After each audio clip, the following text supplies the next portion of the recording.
बातमी आता परभणीतून नीट नंतर आता नर्सिंगचाही पेपर फुटल्याचा आरोप होतोय। परभणीत नर्सिंग परीक्षेची प्रश्नपत्रिका व्हॉट्सअपवर व्हायरल झाल्याचा आरोप आहे।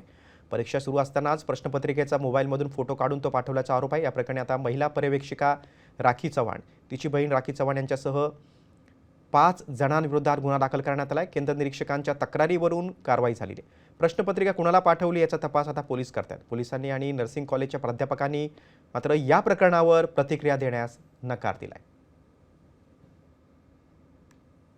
बघा, नीट परीक्षेचं पेपर फुटल्यावरनं संपूर्ण देशभरात गदारोळ झालेला आहे। केंद्रीय शिक्षण मंत्र्यांना यावरून राजीनामा द्यावा लागलाय। असं असताना आता आपण बघतो की नर्सिंगचा पेपर देखील फुटलाय। परभणीमध्ये या प्रकरणाबाबत आरोप होतोय।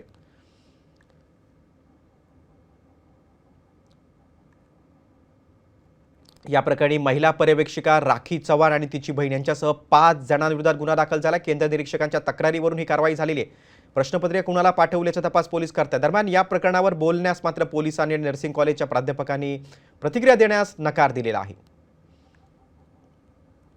यापूर्वी राज्यामध्ये टीएटी पेपर देखील फुटला होता। त्याचे आरोपी देखील भिवंडी पोलिसांनी अटक केली होती आणि आपण बघतो की आता नर्सिंगचा पेपर देखील फुटलाय।